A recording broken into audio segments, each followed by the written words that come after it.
Picture this. Late 2023. Flushing Meadows. Novak Djokovic lifts his 24th Grand Slam trophy into the New York sky, and somewhere in the stands, two young men are watching. Not as fans, as heirs. Because what nobody in that stadium knows yet is that Djokovic has just closed one era and, without a single word being spoken, opened another. What comes next feels almost scripted, almost too clean to be real. Carlos Alcaraz and Jannik Sinner do not just inherit the throne, they seize it and refuse to share it with anyone else. 9 consecutive Grand Slams. 9. Every single one split only between these two rivals. 2 titles each in 2024. 2 titles each again in 2025. It is not a rivalry anymore.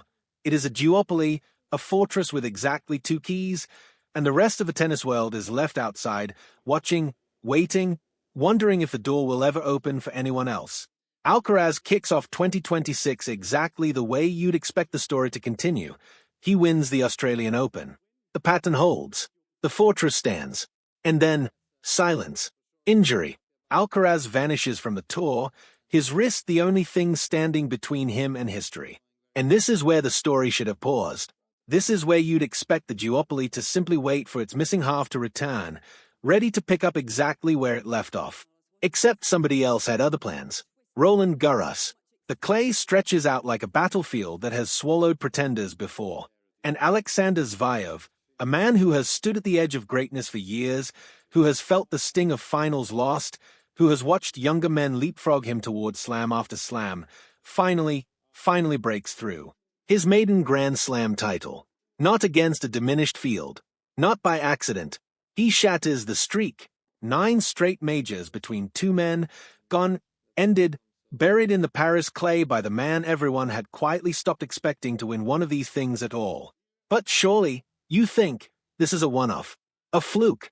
A crack in the wall that will be patched over the moment the tour moves to grass, a surface where Zverev has never looked entirely at home. And then Wimbledon happens. Zverev reaches the final again. Against all logic, against the surface itself. He is there, 1 match away from a second straight major, 1 match away from something that would make this new chapter impossible to ignore. Sinner stands across the net from him, and Sinner wins. The duopoly claws back a title. Order, it seems, is restored. But here's the number that should stop you cold. Look at the last 11 Grand Slams. Sinner, 5. Alcaraz, 5. And Zverev, a man who spent years being talked about as the best player never to win one of these things, now sits with one of his own, earned in the most unlikely place, defended deep into the tournament everyone said he couldn't touch. So we brought this exact tension to a man who has stood at the very top of this sport himself, Richard Krajicek, Wimbledon champion, a former world number 4, someone who has felt what it is to break through when the door seemed permanently shut.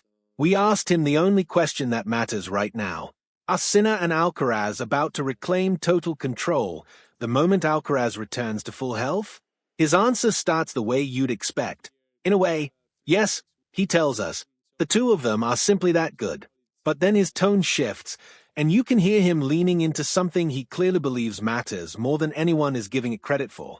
Because Zverev, Krajicek points out, just won a slam on a surface that isn't even his best. Grass was never supposed to be his stage. And yet you saw it yourself at Wimbledon. He kept finding a way to win the close ones. The tight matches. The moments where belief usually cracks first. Krajicek's read is simple, and it is chilling if you're Sinner or Alcaraz. Zverev is playing like a man who has stopped being afraid of the big moment. And then Krajicek reaches back into tennis history for the comparison that should send a shiver down the spine of anyone still assuming this is a 2-man sport. He remembers Ivan Lendl, a player who spent years knocking on the door of a first Grand Slam title, absorbing loss after loss in finals, written off by some as a man who simply couldn't close it out. And then Lendl finally broke through. And once he did, he didn't stop. Krajicek reminds us of the number, 8 Grand Slams in total, once that dam finally broke. Maybe, Krajicek says, something like this can happen with Zverev too. Sit with that for a second. Because if history repeats itself even partially, we are not looking at a man who got lucky once on the wrong surface. We are looking at a man standing at the exact threshold Lendl once stood at, the threshold right before an avalanche. Krajicek's final verdict is blunt, and it reshapes everything we thought we knew about where this era of tennis is heading. Forget the duopoly. For the next 3, 4, maybe 5 years, he says this is a three-man fight at the top: Sinner, Alcaraz, and now, unmistakably, Zverev. But there is still one variable that could change everything, one piece still missing from the board: Alcaraz himself, and that wrist injury that has haunted him since April. So we pushed Krajicek on this too, because he knows this pain better than most. He suffered an elbow injury of his own, and he describes exactly how deceptive this kind of comeback can be. You start hitting again, carefully, tentatively, and you have to rebuild piece by piece. Unlike a torn ankle ligament, he explains, there's no clean, guaranteed timeline here. No neat 3 to 4 month countdown you can circle on a calendar. And yet, here's the twist that should give every rival a reason to be nervous. Krajicek isn't worried. Not about whether Alcaraz plays again. Not about whether he returns to the level that terrified the entire tour. He calls Alcaraz young, resilient, blessed with real healing power.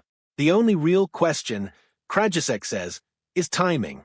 Will it be the North American hard courts? Will it be the indoor season? But he believes, sometime before this year is out, Alcaraz walks back onto a tour that has already changed without him. And that is the storm now gathering on the horizon of men's tennis. 2 dominant champions, unbeaten in their prime as a pair for 9 straight majors. A third man, written off for years, suddenly standing where Ivan Lendl once stood before he went on a run for the ages. And an uncertain return date for the player who might be the only one capable of stopping all of it. 3 men, 1 throne. And for the first time in years, absolutely no certainty about who is going to be sitting on it when the dust finally settles.